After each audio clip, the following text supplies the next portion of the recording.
Saludos a todos los espectadores de la Universidad Científica del Sur.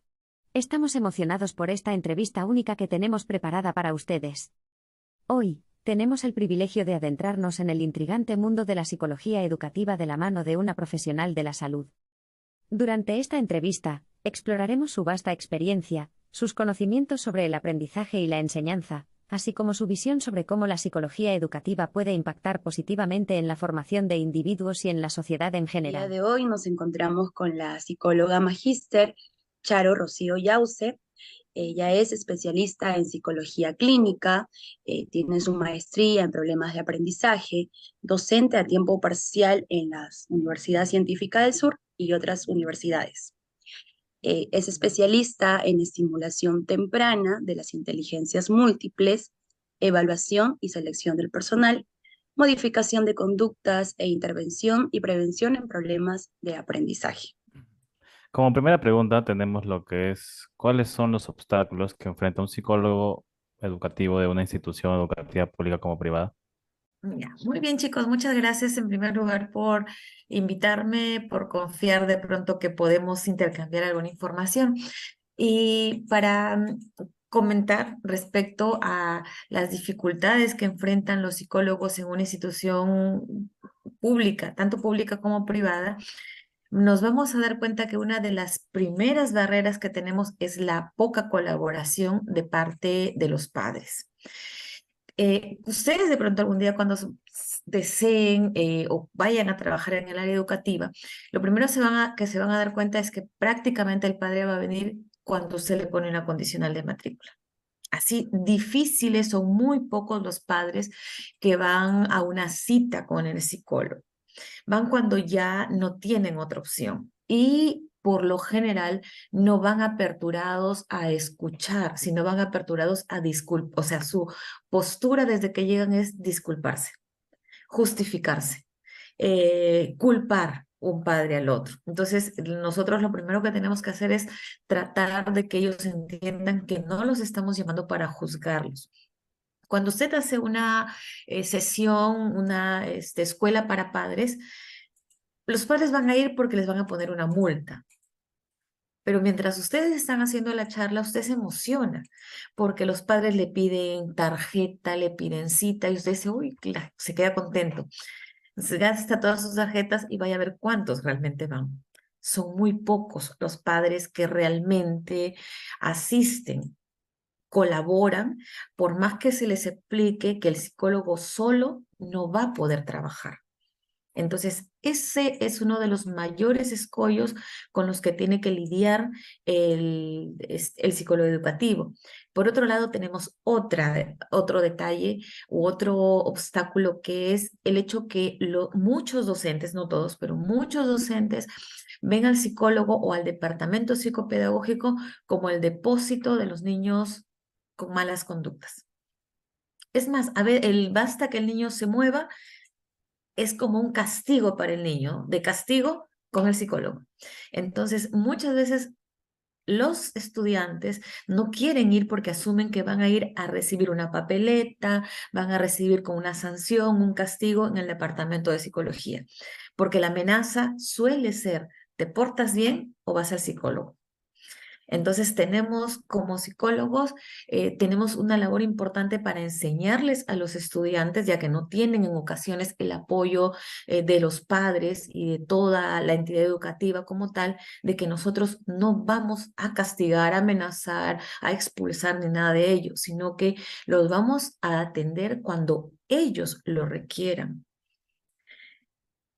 Otro escollo más es que el estudiante, o sea, en el sistema educativo, nuestro cliente viene obligado.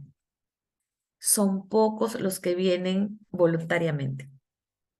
Entonces, si es que una persona, un paciente va obligado, difícilmente va a querer trabajar bien.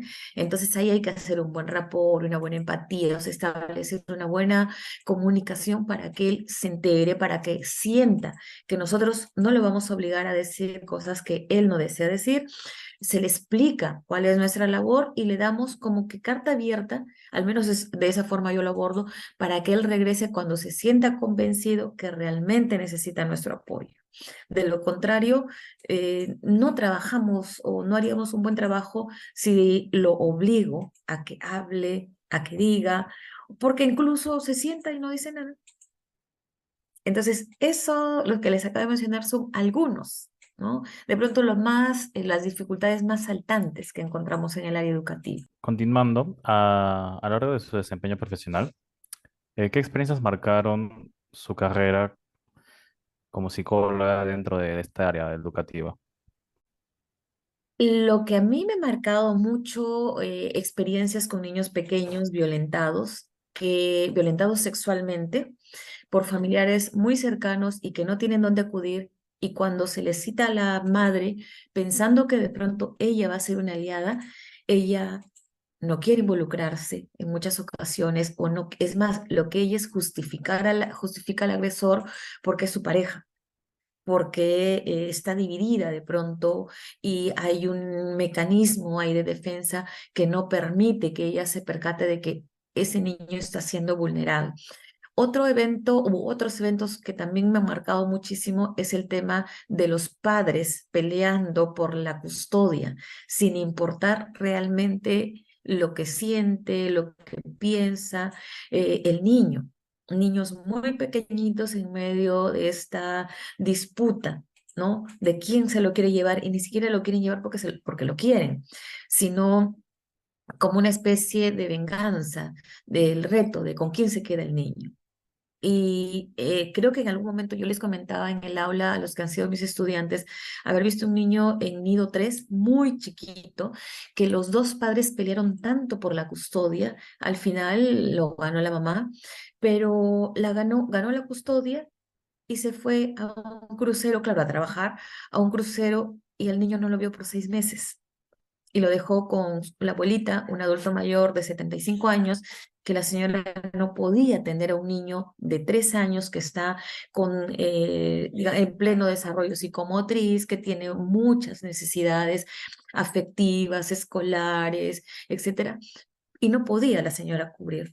Entonces, yo en un momento me pregunté, ¿por qué la señora hizo tanto? Porque involucró incluso a la institución educativa.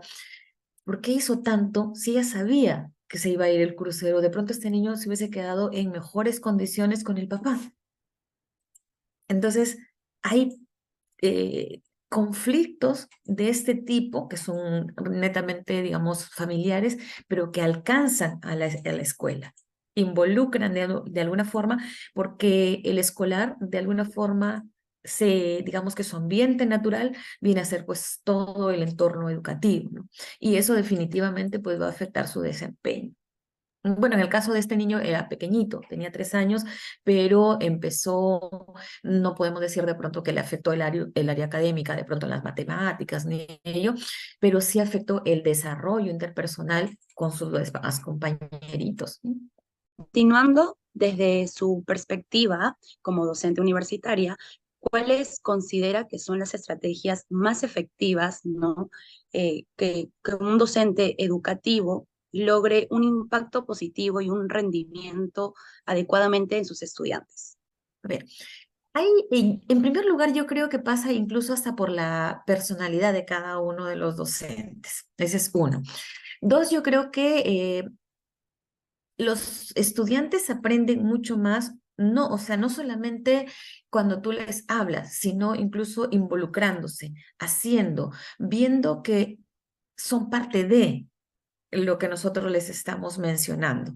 Entonces, particularmente a mí me ayuda mucho compartir los casos, porque realmente teoría, teoría y teoría, claro, vamos grabando, pero es como que el estudiante, al menos eso yo he notado en la experiencia, es como que lo ve muy lejos.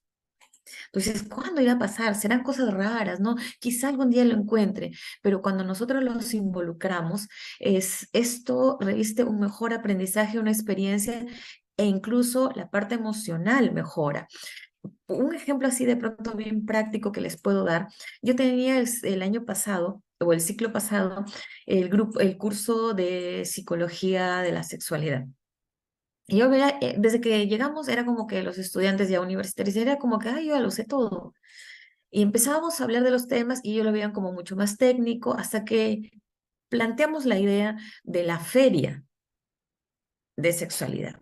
Y los chicos se empezaron a involucrar desde investigar temas que ellos no conocían, íbamos compartiendo la experiencia, luego lo pusieron todo en la feria y yo en la mayor parte de las veces he logrado mayor efectividad con los chicos cuando hemos hecho ferias, cuando hemos hecho, digamos, en alguna oportunidad hemos convocado, hemos hecho convocatoria abierta y ustedes saben que cuando uno dice gratis, toda la gente se apunta.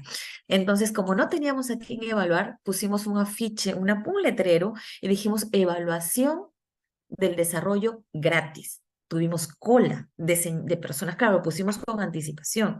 Entonces, los chicos comenzaron a evaluar a los niños. En el momento, mientras otro grupo iba haciendo la corrección, la señora iba haciendo su colita, le entregaban los resultados y al final se hizo el feedback de la experiencia. Entonces, todos estaban contentos al final de la experiencia y si comparábamos con los momentos que habíamos estado en el aula, revisando de pronto materiales, su atención había estado dividida anteriormente en el aula entre su WhatsApp, la clase, conversar. Sin embargo, cuando estuvieron poniendo en práctica sus competencias, incluso ellos mismos compararon con ellos mismos, no con otros de pronto, y se dieron cuenta que quizá les faltaba algo. Otros se dieron cuenta que habían logrado algo. Y otros se dieron cuenta, creo que incluso en otro curso me dijeron, es diferente un paciente simulado de un paciente real, porque las variables son completamente distintas debido a que tu paciente en la vida real está contando su vivencia. De pronto, nosotros tenemos la estrategia del paciente simulado y nos está ayudando muchísimo, ¿sí? Es una buena técnica. La universidad, en el caso particular de científica, nos está ayudando mucho. Los estudiantes están teniendo la posibilidad pero he tenido aulas en las cuales hemos hecho el paciente simulado y hemos tenido también paciente real y se dan cuenta que hay variables tanto del entrevistador como del entrevistado que no estaban pautadas y que en ocasiones son difíciles de manejar. Entonces, creo que lo mejor, desde mi punto de vista, las mejores estrategias van relacionadas con involucrar al estudiante en poner en práctica los conocimientos que él va logrando. Entonces, así él solo se va retando, porque tú dices, oye, no lo pude hacer, o lo hice a medias, me quedé con ese sinsabor.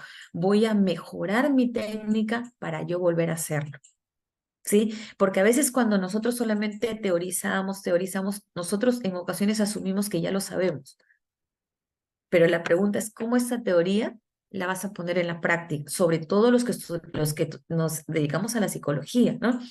Porque usted de pronto lee muchas teorías y dice, uy, de verdad yo sé un montón.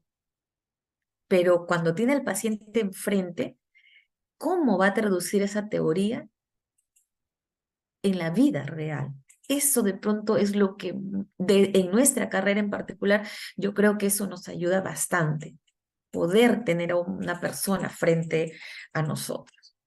Bien, prosiguiendo con las preguntas, em, ¿cuál cree usted que es la influencia más significativa del estilo de crianza y el rol de los maestros en el desarrollo y éxito de los estudiantes? Justo estos días estaba revisando algunos documentos, algunos videos, algunas experiencias ahora que me haces esa pregunta.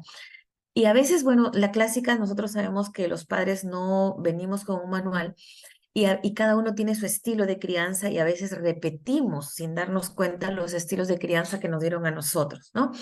Entonces, estaba leyendo por ahí un documento que mencionaba lo nocivo que puede ser el comparar a uno con otro y que a veces los padres en el estilo de crianza de pronto no nos damos cuenta y ponemos sobre todo cuando hay dos o más hijos, ¿no? Y hay uno que generalmente, o sea, no son iguales, bueno. Entonces siempre ponemos esto de, ¿por qué no puede ser como tu hermano? ¿Cómo él hace las cosas sin que yo le diga? ¿Por qué con él nunca me llevaba al colegio? Y entonces de pronto al inicio como que se toma muy desapercibido, ¿no? Podría pasar desapercibido, perdón, pero cuando ya se hace de forma reiterativa, podríamos, sin darnos cuenta, ir vulnerando la autoestima de la otra persona, porque en un momento del chico, de pronto del hijo que tiene diferentes cualidades y que no están dentro de la expectativa de pronto de los padres, y esto de pronto va a hacer que a la larga ya no necesite que otra persona le diga, oye, ¿por qué no eres mejor que él? Sino que solo va a empezar a decirse, soy menos, soy diferente, soy mejor, a mí no me salen las cosas. Y de pronto esa persona solita va a empezar y va a ir al mundo, y como acabo de decir, al colegio, a la universidad, y va a seguir comparándose. Los demás son más rápidos que yo, los demás son más inteligentes que yo. Entonces, de pronto por ahí, y a veces los docentes, sin darnos cuenta, quizá con nuestra mejor intención, también repetimos eso, ¿no? Es decir, pero ¿por qué usted no puede hacer la tarea como hizo su compañero? ¿Por qué usted no entiende como entendió él? Y claro, no dejamos de ser seres humanos los docentes, que también en la experiencia vamos aprendiendo. Y eso, artículo que estaba leyendo, para ser honesta, hace un par de días, me dejó pensando, dije, de pronto sin darme cuenta, yo también he hecho eso. ¿Y qué tan equivocados podemos estar cuando a veces desde nuestro punto de vista pensamos que esto los está retando a querer ser mejores? Pero sin embargo, cada uno tiene un ritmo muy particular de trabajar y que no es que sea ni mejor ni peor, sino que es su propio ritmo. Quizá también dentro de este conocimiento o de la educación últimamente estamos tratando de empatar las neurociencias, ¿cierto? Entonces, el que llamamos el tema de la neuroeducación. Hace algún tiempo tomé también, hice un curso de especialización en neurociencias para la educación en Cayetano, y acá conversábamos con algunos de los doctores, decía lo importante de entender que todos tenemos un cerebro, todos lo tenemos, pero que nuestras conexiones nerviosas son completamente diferentes y por lo tanto, cada una de estas conexiones o cada una de nuestras conexiones va a responder de forma diferente. Por lo tanto, así podemos explicar por qué el alumno A de pronto sí hace los trabajos o cumple la competencia, pero lo hace más lento que el otro o tiene su propia forma muy particular. Entonces, entender como docentes esta particularidad pues, que tiene cada uno de los seres humanos, ¿no? De pronto eso nos ayudaría un poco más. Y también con la experiencia, pues nosotros como estos docentes vamos madurando, vamos entendiendo que quizá en algún momento hemos también cometido algunos errores y poco a poco vamos tratando de corregir. Entonces, la experiencia nos ayuda muchísimo. Eh, el informarnos, hay que estar también constantemente actualizándonos para así poder de pronto entregar un mejor producto a ustedes, ¿no? Porque a veces ustedes, los estudiantes, vienen con una expectativa respecto a nosotros. Entonces, por allí asumo que hay que contemplar la individualidad de cada uno de ustedes. No sé si eso responde a tu pregunta, Luz. Sí, muchas gracias. De hecho, es muy importante rescatando el último punto así, la individualidad, porque cada ser humano, pues, efectivamente es diferente, es complejo y cada uno, pues, en efecto tiene sus maneras de aprender. Y bueno, sí, por Y supuesto otro que punto, responde. Luz, ahora que tú rescatabas ese tema de la individualidad, de pronto en el sistema educativo básico regular, o sea, primaria, secundaria, muchas veces el docente se olvida de este punto y también hay que entender de pronto que tienes pues 35 niños en un Claro. espacio, cada uno con sus particularidades y y la docente o el docente quiere manejar a estos chicos y de pronto también en algún momento llega a saturarse porque está en lo mismo y de pronto no encuentra el apoyo de todo el equipo y podría por allí haber algún impasse y ya se olvida, llega incluso a entrar en la rutina y ya no contempla estas particularidades. Es muy complicado. Creo que en algún momento, hablando del caso de la educación básica regular, yo les decía que incluso están los derechos, ¿no? Tanto de uno y del otro. Yo sé que en algunas ocasiones les puede parecer que algunas cosas que yo digo complicadas, controversiales, eso sí, ya lo sé, pero igual se las voy a decir.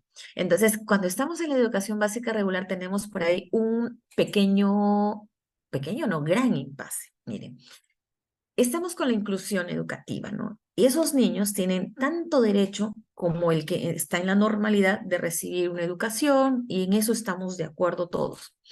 El detalle importante es que nosotros imaginemos, traemos un niño, imaginemos, TDAH dentro del espectro autista y lo ponemos en un aula de 30 niños que no tienen esa problemática.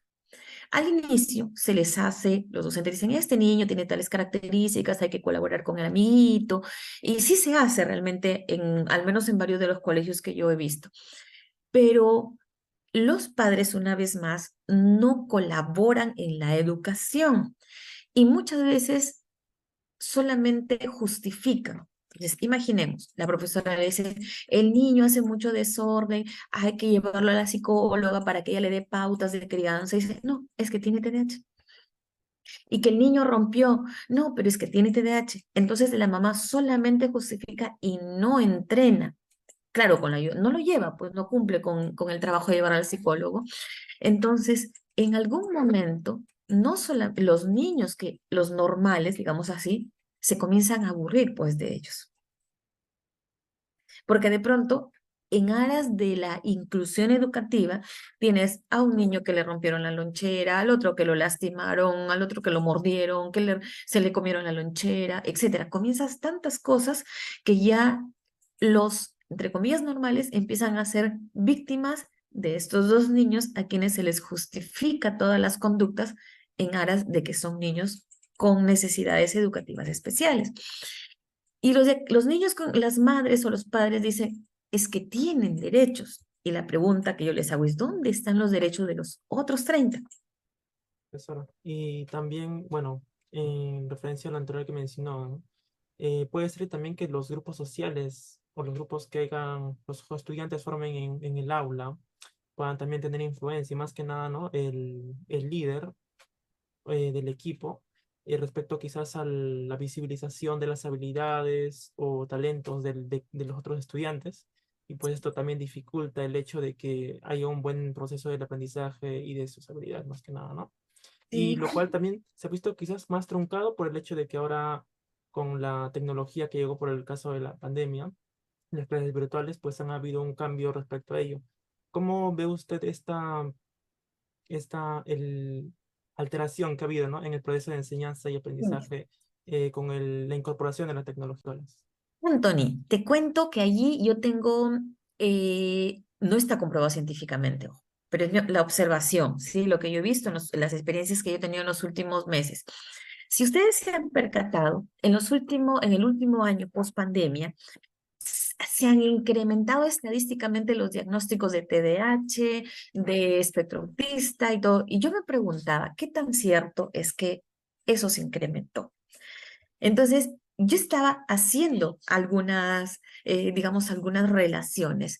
Y lo que me he dado cuenta, que de pronto estamos diagnosticando por diagnosticar, que el niño tiene uno o dos criterios y no esperamos que tenga él. Recuerden que para yo ponerle a alguien un diagnóstico, tiene que reunir varios criterios, ¿no es cierto? Incluso intensidad, tiempo, qué tan desadaptativo puede ser, etcétera. Entonces, no es que me parece, yo creo que la pandemia afectó este proceso social. El ser humano es gregario.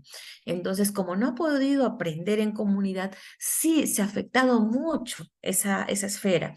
Entonces, ahora nosotros vemos un niño que no se comunica tan bien y dicen, autismo. No habla de autismo. Y no, entonces estamos ahora también, tenemos algunos profesionales que no están saliendo bien preparados y en consultorio he tenido muchos niños que vienen con un diagnóstico de autismo y cuando los vemos no tienen. Lo que tienen es un pequeño desfase un desfase en la comunicación, producto de estos meses o estos 2 años de aislamiento. Con mucho más razón, si son niños que nacieron y no vieron a nadie más que a sus padres durante 2 años. Sí, la tecnología es buena, a través de la tecnología ahorita nos estamos comunicando. La tecnología nos permite revisar mucha información que de pronto antes no teníamos acceso. Chicos, ustedes pueden acceder a muchos libros por PDF, cosa que antes si usted no tenía plata no los podía comprar. Si entran a su biblioteca virtual, tienen artículos, tienen tantísima, una base de datos inmensa, completamente gratis. Antes o lo comprabas o te quedabas fuera de la información. Y nosotros teníamos, en nuestra época era así, andar persiguiendo a algún profesor a ver si te quería prestar su libro para fotocopiarlo. E incluso había un grupo de profesores que te decían, no, yo le he mandado a traer desde España, porque de ahí venían la mayor parte de libros. Yo le he traído desde España y no, pues no te puedo prestar, porque a mí me ha costado. Entonces, como que la información era muy restringida. En cambio, ahora nosotros a través de ello tenemos acceso a la tecnología. El detalle es que en el caso de los niños o los escolares, hay que restringir y hay que vigilar. El estudio que hizo la UNICEF terminando la pandemia nos dice que los niños pequeños han terminado con muchos problemas por el uso de la tecnología, pero con uso y abuso de la tecnología sin vigilancia paterna y que tuvieron acceso a contenidos no adecuados para niños porque se les dejó sin vigilancia. Entonces, cuando me dices la tecnología, en el caso de los niños también hay que ver la tecnología, cómo les afectó a las mamás o a los papás, a los padres en general, porque tenemos a los padres que no vigilan qué están haciendo los chicos en el celular. Entonces, ¿es buena? Sí es buena. Debe ir introduciéndose poco a poco, gradualmente. Los tiempos también tienen que ser de acuerdo a la edad del estudiante. O sea, no puedo dejar a un niño de primer grado que tiene 6 años todo el día en la computadora, ¿no? Sin control. Entonces, incluso, bueno, nosotros sabemos que todo lo que es la Internet fue diseñada con principios de la neuropsicología. O sea, fue diseñada para crear cierta adicción. Colores, presentaciones, movimientos, está diseñado todo para que tu cerebro se enganche, se quede ahí y cuando te des cuenta, pasaron horas. Postergaste muchas cosas, incluso ustedes. Entonces se enganchó ahí, se dio cuenta, se amaneció. Entonces, imagínense nosotros que aparentemente podemos controlar y estos más pequeñitos sin ninguna vigilancia. Entonces, cuando a mí me preguntan, ¿es mala la tecnología? No, nos ha traído mucho avance, nos ha traído mucha información, pero necesitamos, sobre todo pequeños, que estén vigilados. De lo contrario, ustedes ya han visto muchos eventos donde ha habido abuso, acceso a información que no es adecuada para los niños, y como ellos en ocasiones no preguntan o no tienen a quién preguntarle, luego se replican lo que ellos ven en las aulas. Tenemos a niños haciendo conductas sexuales o sexualizadas, pero que no saben cuál es el significado. Entonces, tú ves de pronto por qué alguien viene, y niños pequeñitos, ¿ah? Que hacen ese tipo de movimientos, y de pronto alguien dice, pero ¿a quién vio? ¿Qué hizo? El Internet no tuvo control. Entonces, necesitamos tener básicamente una vigilancia permanente. Entonces, es complicado ser padre en esta época de la tecnología, porque también, que ahí viene digamos, la justificación de los papás, ¿no? Si no trabajo, ¿de qué me come este niño? Y en parte, pues tienen la razón, pero hay que ir utilizando nuestras técnicas de condicionamiento. Dan resultados si es que son bien aplicadas. Ya concluyendo la entrevista, el día de hoy, pues hemos observado las problemáticas que existen dentro de la educación, la importancia del docente también aquí en el área educativa, también tanto como los psicólogos y bueno, también mencionar a los psicopedagogos. Bueno, queremos agradecer, muchas gracias por el día de hoy estar aquí con nosotros, ¿no? Y llenarnos de su aprendizaje y su experiencia. Gracias, chicos, de verdad por querer aquí conversar un rato conmigo. Siempre que les pueda ayudar, yo encantada de la vida. Yo no soy docente de carrera, soy docente por vocación. Yo soy psicóloga. Tengo muchos años haciendo docencia y me gusta conversar con ustedes porque no solamente ustedes aprenden de nosotros, sino nosotros también aprendemos de ustedes. Y no es un cliché, sino que en toda interrelación siempre hay una experiencia. Y ya de pronto para cerrar, algo importante, no olvidarnos de nuestra observación, que a veces el estudiante no dice muchas cosas, pero sin embargo, si nosotros tenemos una escucha activa, podemos darnos cuenta que lo que nos está diciendo en ocasiones no es, digamos, no deberíamos quedarnos con lo evidente, como yo les digo a alguien, sino hay que ver qué hay detrás de ese discurso, de ese aplomo que puede tener alguien, pero de pronto en ciertos temas, en ciertos puntos, esos quiebres de voz, esas bajadas del timbre, esos cambios que pueden haber muy sutiles, incluso de la mirada, eso nos tiene que invitar de pronto a tratar de poner nuestro foco ahí. ¿Qué está pasando en ese aspecto en particular?